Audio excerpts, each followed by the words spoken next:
All right, coming to you live from the 6th floor of the Hiawatha. It is the System Failure Podcast number 9. How are we doing, Nate? Hey, good, Brian. How are you making it this week? I heard you had a triumph on the Magic circuit this weekend. Oh, yes. Well, we did get the dub down in Massachusetts at ELD's Time Vault Games, and we got first place in the Magic the Gathering. Yeah, it was pretty awesome. Well, yeah, it's always gratifying when you can be successful, even if that successful is at Magic, is just at a card game like Magic. So that's pretty good. Well done. It's not easy to win those tournaments. You really have to be. Have clarity of mind and have the right cards and also have luck on your side, eh? Well, it's getting victories is good. It changes your brain chemistry, like Jordan Peterson talks about with those lobsters. And so, yeah, I'm soaking in the glow of getting the first place there. And would you say you dominated a hierarchy and are now your testosterone production has gone into overdrive, even though it's Magic cards? I would. All right. Well, that's always a great feeling. Definitely the sort of thing we should all be chasing. All right. We do want to give out an email here. If you want to, email things to complain about the things we have to say or anything else, you can reach us at NOPP, which is KNOPP, at substack.com. Also, how things are going. Well, I haven't gotten Ratchet, which is to say that I have not smoked the weed in like 2 weeks. And, it's, I didn't smoke the weed for a few months, like earlier in the year, and then I got back on it, and then I'm off it again. Well, Nate, I guess I'm wondering, I guess we do advocate, we talk about like using drugs on this podcast a lot and its impact in history, and, but I guess I feel like, Joe Rogan smokes the weed successfully, but he also does like kettlebells and jujitsu and stuff. And I don't know. What do you think about the weed? Well, there is no question in my mind that it can play a useful and important role. Who among us doesn't know someone in their life whose mind is so calcified that they can't consider new thoughts or ideas? Their minds are stuck going down the same patterns. Their electrons are firing down the same neurons, and so I think that I've tried smoking every day. I've tried not smoking at all. And I think that something like that is really good once a week. I think it's helpful to go out of your mind. Whatever the thing is, you might have a couple, 3, 4 stiff drinks. I don't know. The drinks really don't work for me. I feel terrible the next day. And you get an hour or two of fun, but then you just feel terrible. The way that alcohol ravages the body really makes it not ideal. Maybe when you're younger, when you have to kind of get out of your comfort zone and establish social connections with other people, especially when you're chasing the opposite gender. You have to, go up to the young lady in the bar and offer her a drink. Alcohol really lubricates those sort of social functions. So there's value there, but like I already have my fiance and I already have good friends. I think outgrown alcohol. Now I can appreciate a nice glass of blood red wine, a nice thick goblet of that stuff you have a little bit, and then it sets the table. It sets your palate up for the taste of the delicious, steak and garlic mashed potatoes and asparagus that you're going to have after that. All that's well and good, but as far as a little brain vacation or an escape, alcohol it doesn't increase brain function. It kind of shuts you down versus weed, which can give you that escape, but it also will allow you to look at things from a different perspective. And so alcohol really lacks that. So I don't know. I think I'll be 40 next month, and so as middle age comes stalking for me like a thief in the night, I think really the transition to weed, I think, is an important one to make around the time you're 30 or 40. My fiance Tracy has got a friend group down in New Jersey, and they're all really great people. These people are a pleasure to hang out with, and it's interesting to see some of them turn the dog leg and embrace the weed renaissance, and other ones have to continue down the road of alcohol, and it's just not a great look as 40 looms large. I'm a little bit older than most of those folks, but some of them have jobs where they get drug tested, and so therefore they've got no option. They just have to keep going to alcohol. But I don't know. I think that there is a place in life there's an intellectual place on the mantle for marijuana, but you really have to try to keep it to once a week. The issue for me is that you have it on one night, you have weed on one day, and then the next day it seems like a good idea to have it again, and that's the trap, because then you end up going back to that well, and the whole structure of your brain chemistry that releases dopamine involves weed if you do it multiple days in a row. So I think that's the trap. So it's a tough one to have discipline, and it's something that I fight against too. You really. Terrence McKenna always said, if you can just keep your marijuana consumption to once a week, then you really will show that you have discipline over the thing, and you can take on its benefits without sliding into its liabilities, if that makes sense. So what do you think? Where's your brain at these days, Brian, on the marijuana front? Well, just one thing I noticed this week I pretty much had been doing the once a week thing probably for a while here, like over the summer. And then on Monday, after making it through the weekend without smoking the weed, I definitely noticed that I felt better. And I think it varies by person, but I think that like once a week is probably too much for me. I guess I think that doing drugs has got to be like a young man's game. But when people went to Eleusis, do like old people go and drink like the crazy brew? Do you know, like it was just like all members of society? I think it was I think it was something you did once in your life, and then from that point forward, you considered yourself saved. Wow. The way that it works out is that you have to, I think it takes 3 total years. You start as a minor initiate, and you work your way up to the major mysteries. So you participate in the fasting, and you do the walk to Eleusis, but then you don't get to go into the Telestrion for the major mysteries until you were already there last year. Does that make sense? Yeah. So I think that, I think that the reality of Eleusis is that once you get the message, you hang up the phone. Man, okay, well that seems like a responsible, like probably the way you should do it. I guess in my own life. Well, yeah, just the first time I guess they tried mushrooms was the most mind-blowing, and I guess it's been steadily less great since. It's like hard to, like when you don't know what to expect, I think it has the best effect. And then you're just trying to like chase enlightenment, and you end up with this weird relationship. And that makes a lot of sense though. But anyway, like just in terms of brain calcification, like you were saying, you do see the people who like have never smoked the weed, and that just doesn't seem right.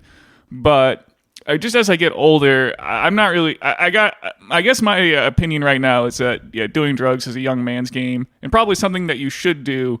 But as you get older, I feel like it's not the way. Although smoking weed once a week, if it works for you, it doesn't seem like the worst thing you could do. Yeah, it's certainly much easier on the body and like the liver and pancreas and than like alcohol. It's a tough one, and I suppose you're right. The answer is probably different for everybody. But I do think that we are really young. Like, I think people listening to us might think, I think if you're like 50 years old, to some people, a 50-year-old seems like comically young. And then to other people like us, 50 seems older. But I don't know. It's quite an issue to wrestle with. We live in a real, and this isn't just true of alcohol and marijuana. It's also true of like sugar. It used to be that nature would be the gatekeeper, and it would mete out delicious red raspberries very rarely, and so you would really want to load up on those raspberries whenever they came ripe in the summertime. But now we can go to every third store here in Portland, Maine is a weed dispensary now, and so there is no. It used to be like hard to come by weed or hard to come by mushrooms, or just circumstances would limit the amount that you could take in. But now we're gonna have to be our own conscious and be our own. We're gonna have to be conscious, and we're gonna have to bolt our own restriction plates onto these stock cars. That are our minds and bodies, so that we don't work ourselves into a crazy state, which I definitely have done on marijuana before. Oh yeah, well the over availability of these of like sugar and dopamine of all sorts is a crazy challenge to have to deal with that we're not at all set up for. Yeah, and I'll echo what you said a second ago. If you're going to be addicted to something, sugar, alcohol. The list of addictions, weed is the least bad one, I think, of all. It has the lightest impact on your body, but it can. But any of these anything that's pleasant can trap you into a feedback loop where you end up just going round and round every day doing the same thing and not feeling not feeling like you're meeting your potential, like you're living for the weed smoking instead of living for the sort of dopamine thrill that comes from crushing all comers at a Magic tournament, for example. Yeah, well, you can definitely get yourself into a crazy state, and you'll start relating to rock operas from the 70s, and you'll be like, where's the feeling gone? Yeah. Yeah, well, that's a great Pink Floyd reference, and I'm surprised. I think that's only your second one. We're on episode 9. I expected at least a half dozen Pink Floyd references per podcast, given your status as a Pink Floyd fan. Well, you gotta make them count.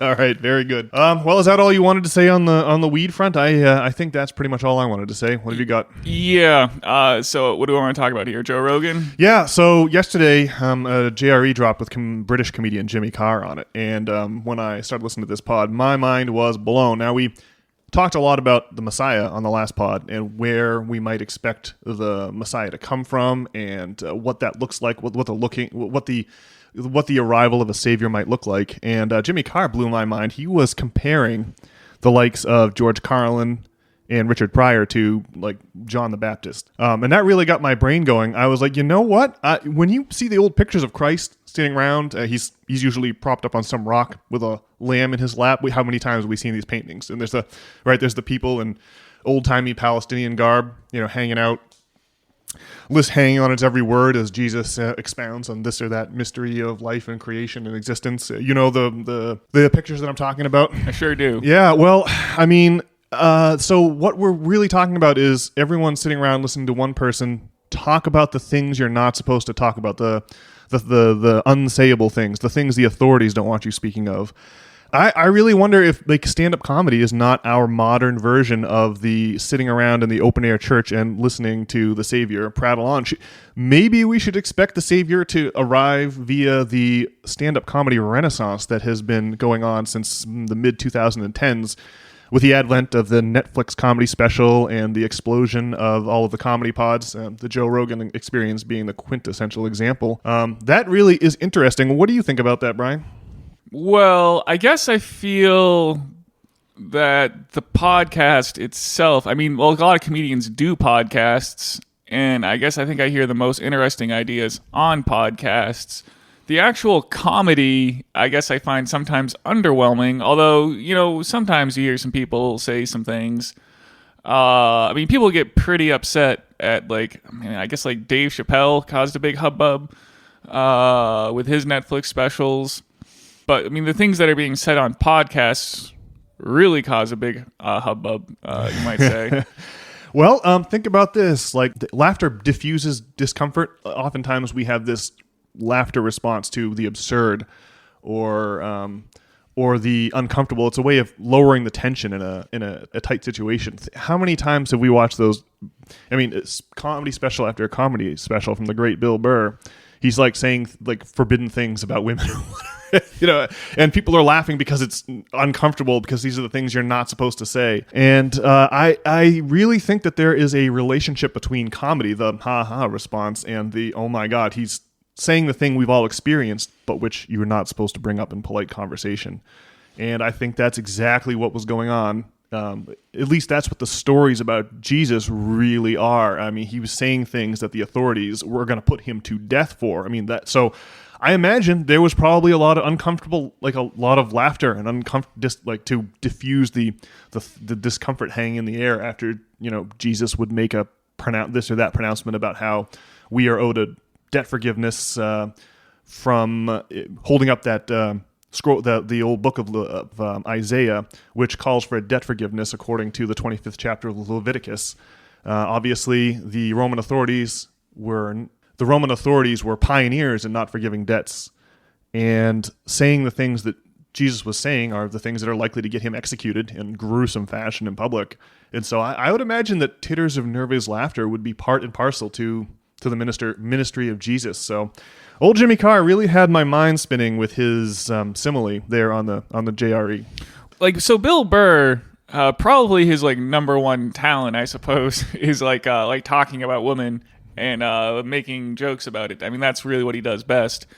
Dave Chappelle, obviously he talks about black people and in a way that makes people laugh. And so I guess I really don't know a comedian that's doing like a great job talking about like the economic state of affairs, or I guess whatever it is that like it seems like our generation and younger is sort of dealing with.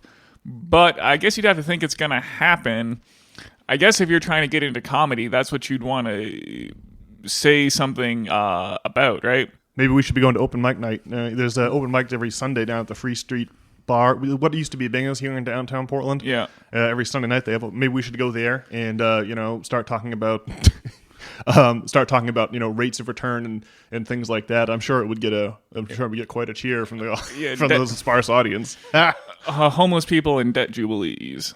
Yeah. Well, I do think that much like the boomer generation that preceded our millennial generation, those guys had quite a revolution in the 60s and 70s. They were doing LSD, they were strumming the guitar, but they never really identified the bars of the economic cage that they were in. And so the revolution of that social revolution ultimately failed. I mean, all the boomers they all got jobs. They all now buy Rolling Stones tickets still to this day. They all have houses that they bought for $75K that are now worth $530K. They never were really able to break out. And so if our generation is going to accomplish that feat versus going down that same path, then maybe we need to start identifying the unquestioned assumptions that we all believe, and start talking about those things. And then maybe when you get those ideas into the zeitgeist and people start talking about forbidden economic ideas at comedy specials, maybe then the Messiah would arise from the ranks of the stand-up comics. It really does seem so Jimmy Carr, he wants to treat stand-up comedy and have it taught in schools. Like his idea was that this is an art form just like playing music, and the basics of how to construct a joke so that people laugh is the same as learning how to strum a guitar according to the conventions of music theory, and that teaching people how to be effective comedians is like teaching someone to be an effective sculptor or painter. All it does is make the ideas flow easier. It makes it easier for you to represent an artistic idea in a way that your audience can understand and appreciate. And so I was really, really fascinated. Everyone should check out that podcast by Mr. Carr. Yeah, so in the 60s, there was like a real revolution, right? And so I guess they successfully like contained the revolution or whatever. Yeah, it seems like our generation needs some kind of catharsis, right? And in the 60s, they did it. Well, I mean, we weren't there in the 60s. It's hard to be sure what it was like. But in Fear and Loathing in Las Vegas, what's that author's name? Hunter S. Thompson. Yeah, he talks about how there was that high watermark in San Francisco. Yes. And I think about that like a lot. Yeah. The high watermark of culture, and then it like receded. And it seems like that we need to like buck the system somehow. And yeah, I guess comedy plays a big part in that. But I feel like like we're dying out here. Yeah. I mean, there's homeless people in the streets. Our lives are devoid of meaning. We're all crazily addicted to our phones, and we need to like find the words for this revolution. We need to like stop playing nice, right? We need obviously like the rules don't work and don't make any sense, and we need to. Like, I don't know, we got to stop playing nice, right? I mean, we got to start today, right?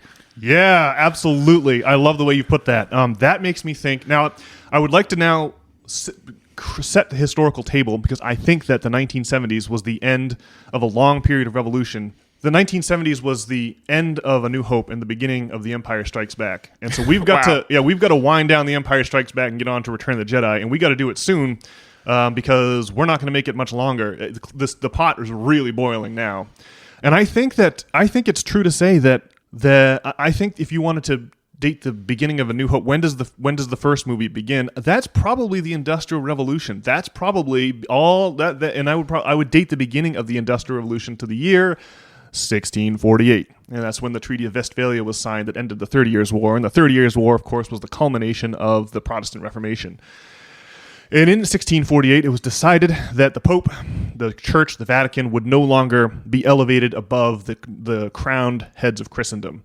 Now, for 800 years, that had been the case ever since Pope Leo the Second, I want to say. I can't remember my pope names, but the pope on Christmas Day in 800, Charlemagne, who had been the military arm of the Vatican his whole career, was kneeling for prayer in Old St. Peter's Basilica in downtown Rome. In the Vatican, and as he knelt to say his Christmas prayers, the Pope crept up behind him and slapped a crown on his head, the crown of the Holy Roman Emperor. And the Pope did this knowing that Charlemagne wanted that crown, and he wouldn't say no to it. But by being the one to put the crown on Charlemagne's head, the Pope established himself as the person who crowns the emperor, right? The person who puts the crown on the head of the kings and queens was the Pope. And so for 800 years, the Vatican was the top of the pyramid. They were the power structure in Europe. And I think it was about 100 years almost to the year since Martin Luther nailed his 95 Theses to the door of Wittenberg Cathedral. I think that was 1519.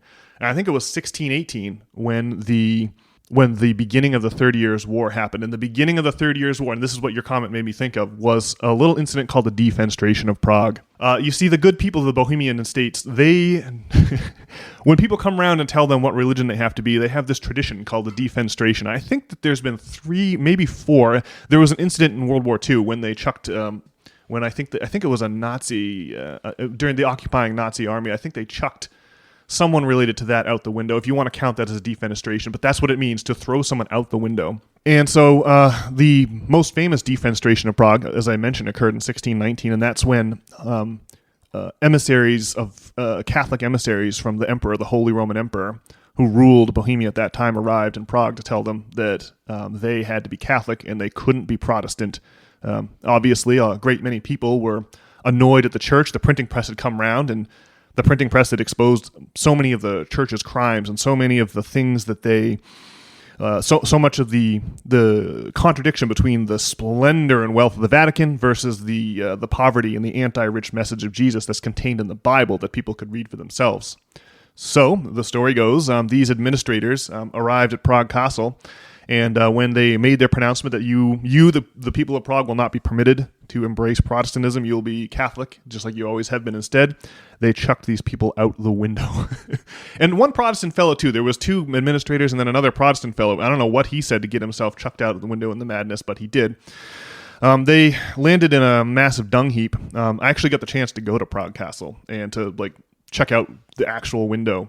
And so there was nearby there was a big open space they used for training horses, and so they just happened to have this huge pile of horse dung underneath the window. So all that happened was the Protestant guy got a broken leg.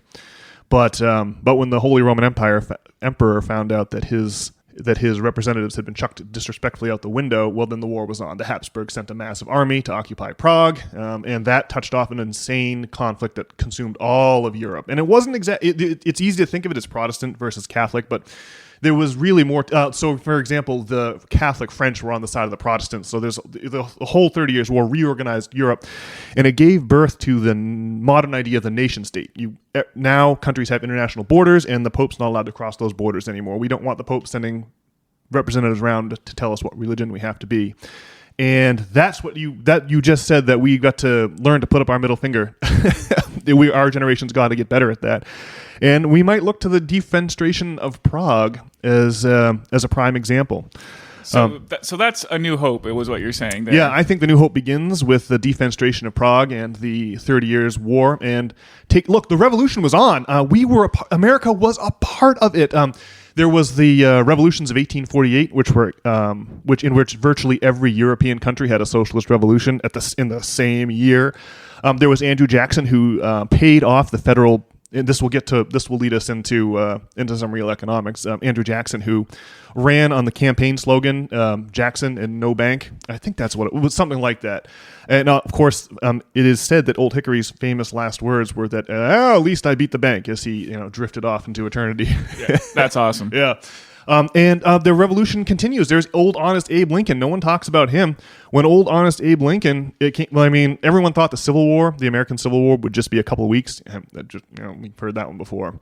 And as the Civil War dragged on into its second year, the American government, the Lincoln administration realized, well, we're going to have to pay for wars are crazy expensive. You have to feed all those soldiers every day and pay for their uniforms and their housing and pay their salaries and pay for ammunition and guns. And the list is endless. And when Lincoln realized he was going to be on the hook for a lot of money to prosecute this war effort, he dispatched his Secretary of State, a man named William Seward. You might have heard the name before.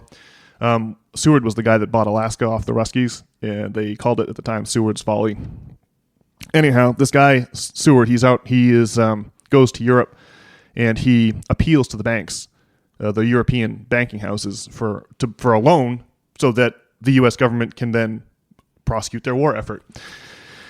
But the interest rates he were quoted were a slap in the face. The banking houses of Europe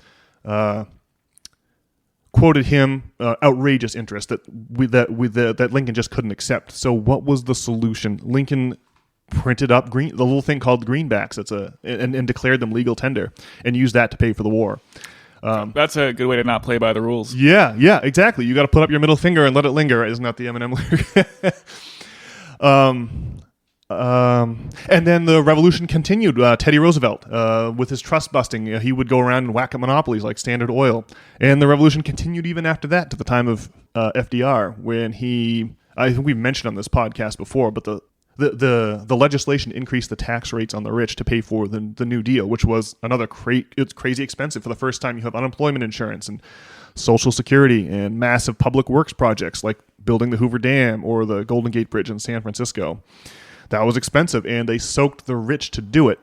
And I think that, and we all know about the business plot with Smedley Butler. I think we mentioned that on this podcast too, but the story goes that a consortium of businessmen conspired to overthrow the FDR administration and install a fascist dictatorship modeled after the one that was taking hold in Germany at the time under Herr Hitler. And they failed because they approached the wrong military man for the task. They approached 4-star Marine General Smedley Butler. Well, wasn't this led by George Prescott Bush? Yes, George Prescott Bush was heavily involved. This is the patriarch of the Bush family. Great-grandfather to H.W. and great-great-grandfather to George W. I think I have that right. These are like the bonesmen from Yale. There's a great movie called The Good Shepherd with Matt Damon and De Niro about this.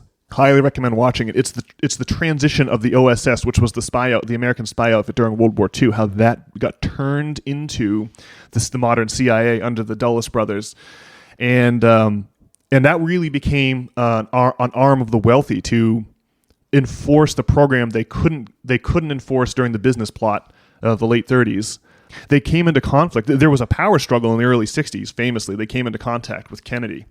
And Kennedy has that famous quote that he wanted to smash the intelligence services and shatter the pieces to the wind. It was like these guys thought they controlled the government. And so there was an outrageous struggle for power. And obviously Kennedy refused the air support during the Bay of Pigs invasion. And then it was on after that. It was in civil war inside of our own government. And of course, ultimately that ended up with Kennedy being shot and us having a line of presidents that do exactly what the nexus of business interests want for us. Obviously, George H.W. Bush claims he was not in Dallas that day, but there's pictures of him there, or at least a picture of him there. And this man, George H.W., went on to become head of the CIA and then eventually vice president and vice president under Reagan. And I guess another conspiracy canard is Hinckley, the man who shot President Reagan. I guess he was a family friend of the Bushes. That has to be looked up. I've just heard that. So there was go ahead. Wasn't Reagan threatening to do something about the central bank or something, and that's when he got shot? I don't know. We'd have to look that up, but I wouldn't be surprised. You see, and that really leads me into the whole notion of the central bank. The Treaty of Westphalen was 1648. Within 50 years, you had the first central bank pop up in England. I think it was 1694 when a consortium of London and Edinburgh businessmen approached King William III, who had a war on in France at the time and needed to pay for that war. And so the deal was, we will loan you the money, but you will give us a monopoly on the production of banknotes. We will produce the banknotes on the money, and these are IOUs. The banknotes you're producing are IOUs, and those IOUs are IOUs that the king now owed back to this consortium of bankers. And the bankers started trading these notes, and the notes became the clearinghouse for smaller banks, and before you know it, Europe had its first paper currency. And still today, if you look at any dollar bill in your wallet today here in America, it says right on there, Federal Reserve note. It's an IOU from the Federal Reserve on the money that the Treasury now owes them. The word Treasury note has come to mean the things that the Treasury auctions off in its bond auction. So the 10-year T-note, the 10-year Treasury note, and they have obviously different denominations. I think it's 1, 3, 5, 10, 30, 50. I can't remember all of the different notes the Treasury auctions off, but the actual money in circulation is from our Federal Reserve and not from our own Treasury. It's like we have a parasite, and every good parasite makes it the host has a countermeasure so the host doesn't realize it has a parasite. You ever see the parasite that looks like a fish's tongue? Like sometimes you catch a fish and it's got this crazy creature. It like eats away the fish's tongue and then it rides around in the fish's mouth, and steals its food. It's really creepy. But like all good parasites, that way you don't realize you have a parasite, because if you do, you'll scratch it off or do something about it. And so that's what I think we have going on here. I think that the wealthy want us to believe that we must borrow money from them in order to print our currency. Money is a measure of wealth. It's not wealth itself. It's like inches or degrees of temperature or seconds of time. The idea that our government is broke and doesn't have enough dollars is like if a contractor came to your house and was putting a new kitchen in, but then sadly had to report to you that unfortunately, we've run out of inches to install the inches we need to measure and install your cabinets. But don't worry, I know another contractor, and they have extra inches. And so for a small fee, that other contractor is going to let us borrow their inches, right? That's a crazy way to look at it. But that is actually, you'd have to be brainwashed badly about the nature of inches in order for that to make sense. But that's exactly what's happening. Even though President Lincoln is a great example of not borrowing money from the rich first before you print the money you need to run your economy, then even though that example exists historically, it's kept on the down low, and we don't talk about it. It's like something that's unacknowledged. It's like stand-up comedy ought to address that in some humorous way, because it's uncomfortable to suggest that we don't have to borrow money from the rich when we don't have enough dollars. Yeah. Well, there's the inflation thing, right? Well, if we print, and it's not that it's wrong, it's just that it's misdeployed. If the government prints a bunch of money and hands it out to everyone, and instead of us going to work, you're just going to get an inflation, and that makes sense. But what the inflation, what you need to have is you have a certain pool of goods and services we call the economy, measured by GDP. Remember that, because we'll come back to GDP. We have a certain volume of goods measured by dollars. That's how we reckon the size of the economy. And so if we need the number of dollars to keep the same proportion to the pool of goods and services out there. And so if the government spends dollars on things that increase the overall size of the economy, you'll have a proportional increase in dollars to goods and services, and you won't have an inflation. The dollars per good and service rate will remain the same. Now, if you give out dollars for things that, like if you just give people dollars instead of them going to work, well, that doesn't increase the pool of goods and services. So that would lead to an inflation. And in fact, Abe Lincoln we did see some inflation during the Civil War because of Abe Lincoln and his greenbacks, but not catastrophic. It was perfectly. I don't want to say that it worked perfectly, but it didn't destroy the country, that we didn't borrow. We came out much further ahead not borrowing from the banks than we would have if we had taken a bath in those crazy interest rates that the Rothschilds Bank was quoting us and wanted to charge us. And oh, by the way, there's rumors that, what was the name of the man that assassinated President Lincoln? John Wilkes Booth. That John Wilkes Booth was connected to the Rothschild banking houses, and that's why we had to put a bullet in Lincoln. Right? Every time some president gets a clever idea about going against the intelligence services or the interests of the banks, they end up with a bullet in the back of the head. Yeah, well, I'm sure that Reagan wasn't assassinated for deregulating the economy. Certainly not. Yeah. I think it would be fun to look into the Reagan administration and see what direction he was headed in prior to that assassination attempt, and then what his policies were after that. Well, I know it's what conspiracy theorists say, and it would just require some investigation to see if it's the flat Earth conspiracy or I don't know, the Federal Reserve or something more legitimate. Yeah. Conspiracy theories come in many grades, as you're noting here. Some of them are deplorable, but other ones are true and totally predictive, and so you just have to be careful which conspiracies you buy into. Well, so I just do want to go back to the Star Wars metaphor, but just so when are we saying the Empire Strikes Back is? The Empire Strikes Back. Let's say it's 1970. That's when the CIA. Well, let's say it's 1963 when Kennedy gets shot. That's the end of the line. Ooh. Yeah, that's the beginning of the modern regime. And what we're really doing is preserving a status quo in which bankers control and run our entire economy, and they do it invisibly. Like it's important to note, like during the Roman Empire, everyone knew who Caesar was. It wasn't some mystery, but then things didn't go so well for the Caesars. And so when the next regime came and took power, when Imperial Rome became the Roman Church, they didn't call themselves God anymore, right? Well, we're not God, not like Caesar was. We are God adjacent. We are the only ones that God speaks to, so that's how we know that God wants you to pay us for your sins. Right? That was what oftentimes having a society that's structured in classes means that passive wealth flows through these through these channels from poor to rich. And over time, the rich have realized we want those channels to be as invisible as possible, because otherwise people will revolt against them. So the history of Rome of classical Rome can be segmented into three sections. There's the monarchic period, where Rome had a king, like every other civilization in the Mediterranean theater at that time. And those kings were overthrown in 509 BC by an oligarchy. It should be like, it's Italy. We're talking about the mafia here. The mafia overthrew Rome in 509 BC and installed the oligarchy with a senate that only worked for, they called it democracy, but it was really, the senate just did what the optimates wanted, what the rich people wanted. And it was such a soaking for regular people that immediately you just had crazy revolts. You had 3 secessions of the plebs where people straight up left. They said, we are not going, this is crazy. Maybe we're getting close to that point here in America with all the strikes going on. But the people of Rome straight up left. The workers all left the city and went and encamped, away from the city. And so we're not coming back to work until we can negotiate a better balance of power with rich people.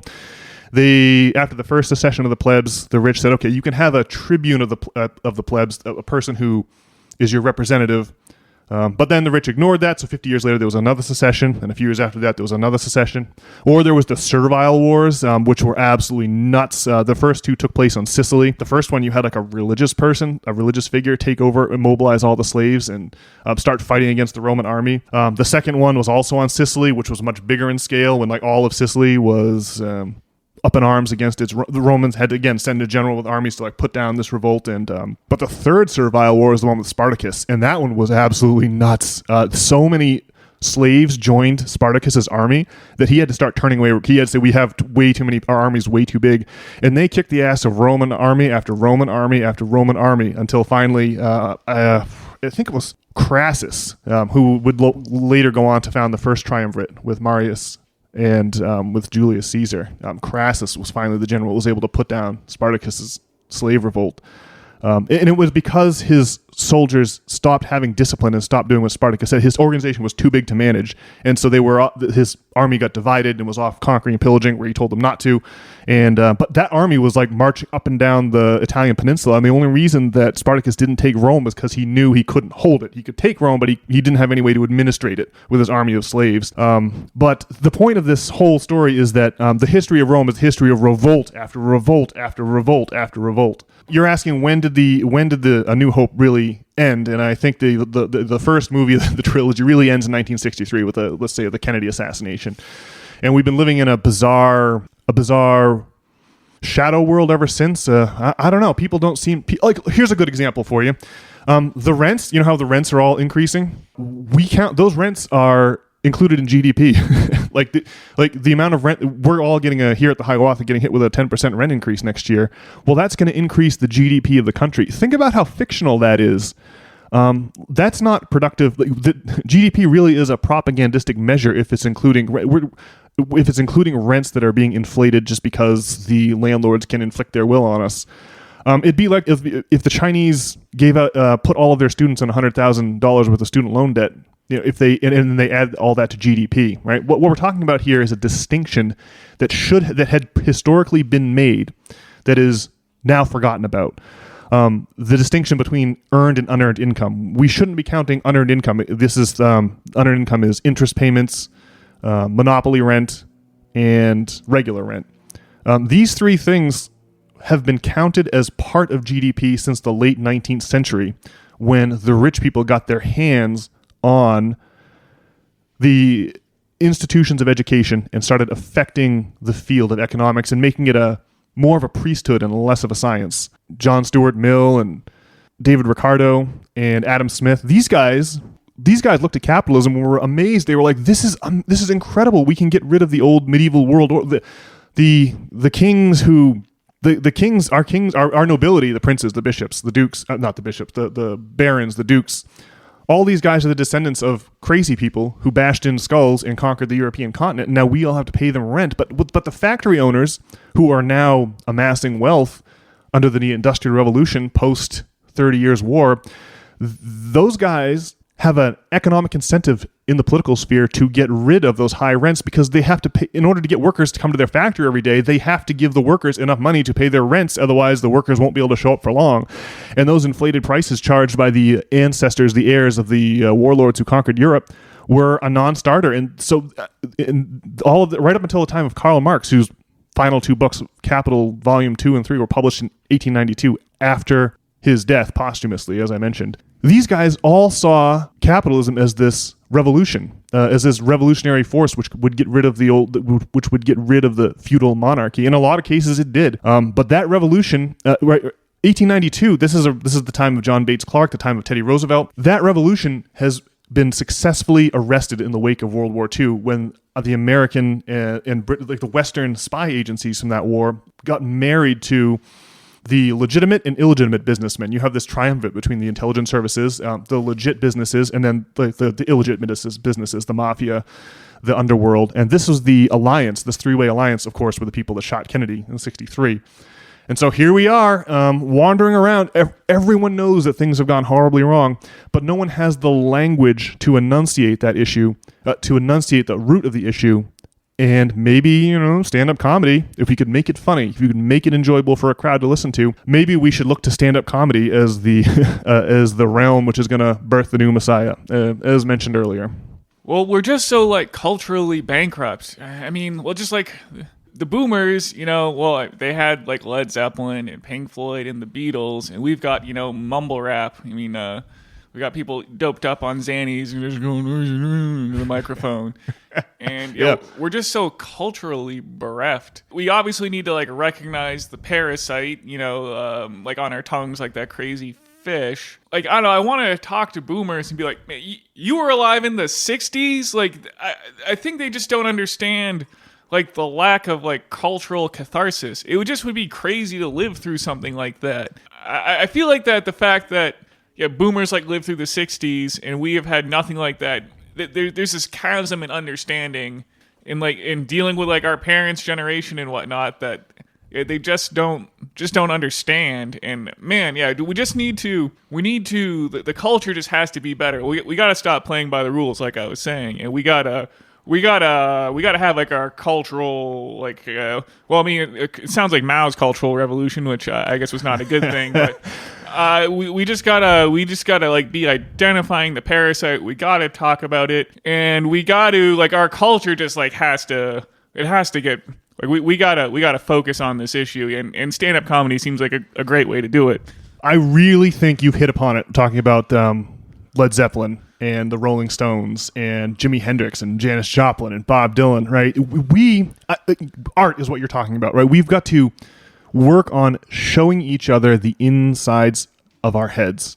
And that's what art is all about. And that's why the revolution that got rid of the collapse of medieval society brought about the Italian Renaissance, right? The Italian Renaissance is directly connected to the horrifying collapse that started taking place in the terrifying summer of 1349. I think that's the first year the plague arrived in Europe and started wiping out half the population. The Italian Renaissance was all about elevating the procedure of showing someone what's inside your mind. When you look at Michelangelo's David, you go there and look at the statue there at the Academy of Arts in Florence. You look at that and you go, okay, Michelangelo, it was a man who was keenly interested in the male body, being a noted homosexual.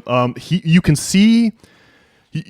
is able to show you with his sculpture the beauty he's seeing through his eyes, and it's absolutely incredible. It'll stop you dead in your tracks. And that's exactly what we don't have, which is just another way of echoing the point that you just finished making. Like, obviously, like, Reddit and social media is this, like, perfect way to rot out the artistic integrity of our culture because we just upvote, puppies and hot chicks. And, and yeah, it's like the opposite of, Michelangelo's David. Yeah, it's controlled by corporate interests, right? And isn't that the problem with the mumble rappers? Isn't it because we've got boards of directors who decide who is and who isn't going to hit the airwaves, who is and isn't going to be popular? It's like our corporatocracy, our corporate rulers have managed to get a lid on the musical realm or get a lid on the broader artistic realm in general so that we don't have another Bob Dylan and we don't have another Janis Joplin. Man, yeah. So I think art is a crucial part of the changing of the age and it's a crucial part of what we need going forward. So hopefully this podcast can be part of that. But I don't know. Yeah. Well, I mean, I guess for next week, I'm going to try to, practice not playing by the rules and, I don't know, fostering cultural revolution somehow. Yeah. Well, man, see, I agree with you. I'm afraid to not play by the rules. Like if I just stop paying rent or look, my student loan debt, I still have like $71,000 in student loan debt. It'll be 40 next week or next month. I'm afraid to not pay it because then I'll have a bad credit score and then it'll be really hard to get a house. And if I can't get a house, it's going to be really hard to have a family down the line. So I'm like too cowardly to not pay my student loan debt. Yeah, but maybe we should all stop paying ridiculous debts. Like these are paying the interest at least on student loan debt, which at this point I've paid the principal several times over. The interest rate is what kills you. It's an exponential function, which is non-intuitive, but we should all not be paying the interest on our loans. And in fact, when you think about, we all have this intuition that we should pay our debts. And I think a good analogy is road rage. You have these instincts when you're driving in your car that are relevant when you're at walking speed, but when you're doing 65 miles an hour on the highway, that's not a great time for those instincts to kick in. And similarly, the intuition that when you borrow a cup of sugar from your neighbor, well, you ought to reciprocate that, and you ought to make sure that you get that cup of sugar back to your neighbor whenever you have the opportunity. That sense of camaraderie is being hijacked to make us pay debts to these faceless corporations that aren't people at all, and paying back debts without, it's just, we all assume that's what we should do without any regard to the social consequences, without any regard to how damaging it is to allow the banking houses and the wealthy to charge us all when paying interest on the national debt or on student loan debt or on the mortgage. I think it's 3.3% is the mortgage rate at which you will be buying the bank. That's the bank doubles its investment in over a course of a 30-year mortgage at 3.3%. You will be buying, if you get a mortgage at that rate, you will be buying the bank a house and a bank for yourself in the process. We don't need to pay the banks for that kind of for credit creation. We can create our own credit at the federal level, and all that interest is a massive transfer of wealth from the have-nots to the haves. And they try to keep that, as mentioned before, they try to keep that flow of wealth, that river of wealth, and they try to keep it on the down low. They don't want people examining it or thinking too much about it. But we don't need it any more than we had to pay the church during the Middle Ages for our, if you go on a Pornhub binge, cutting a check to the church to make you feel better about that would seem like a crazy thing to do, but that's the propaganda people believed during the Middle Ages, and we have our own version of that propaganda today. You have to pay your debts. You have to pay back these banks. You have to. We owe so much money to the wealthiest among us at this point that it can never be paid back, and that 2008 was really the final, which should have been the end of The Empire Strikes Back. We should have moved on to Return of the Jedi after 2008. But we have but of course the banking houses want to prevent that realization, and we have been stuck in a crazy propaganda cycle ever since. Well, I mean, the Emperor is just not going to go down without like Luke has to get electrocuted or whatever and get burned to a crisp for his beliefs before we can get the catharsis. So, So maybe 2008. Wow. Maybe 2008 was Luke getting his hand chopped off, or maybe that's what's happening right now. At the end of The Empire Strikes Back, and we still have an epic struggle ahead of us. But we really got to get from the end of Empire Strikes Back into the beginning of Return of the Jedi. And I don't know. I wonder if maybe you've probably heard about RFK's pending announcement that he's abandoning the Democratic Party after their shenanigans in Iowa and New Hampshire, and that he's going to run as independent. I don't know. I see a certain beauty or symmetry. Don't love everything RFK has to say. But man, I love the idea that the son of Bobby Kennedy and JFK during the crazy 60s, right, when there was this struggle between the illicit intelligence agencies, the illicit business, and the legitimate business. During that time, you had the assassinations of like MLK and Malcolm X and of the Kennedy brothers. Wouldn't it be poetic if it was RFK who brought down the duopoly that is not permitting us to properly address the issues that are rotting the core of our country? I mean, I just feel like that would be poetic. I could root for that. Well, I can just imagine these people who are like, oh, well, RFK is an anti-vaxxer, so I'm just going to vote for Biden or Trump and get fucked. Well, that's what they would like, right? That's the plan, right? Just make it seem like we can't. No one, like, you won't find anything about RFK in like Wall Street Journal. They're just not gonna mention it. But he's making the rounds to all the podcasts, like the comedy podcasts, right? He's been on the JRE. He's making the rounds and trying to go around the mainstream media, which is totally occupied and controlled by the moneyed interests to which we've been referring this whole pod. Just go around the mainstream media and go around the two mainstream political parties. And so maybe he represents light at the end of the tunnel. I would sure like to think so.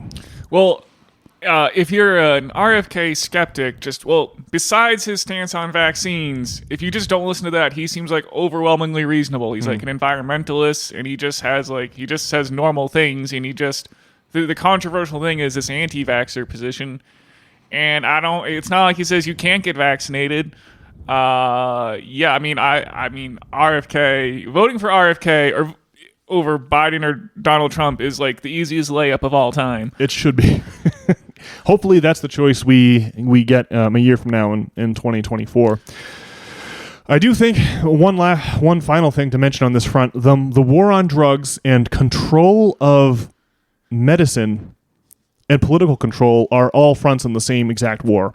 The church didn't want people going off into the woods and finding magic mushrooms that any fool could find lying around and consuming them and being able to commune with God in that way. They wanted a monopoly on access to God because that monopoly is heavily monetizable. And so that's why we had the burning of witches, right? They really wanted to demonize the idea of medicating yourself.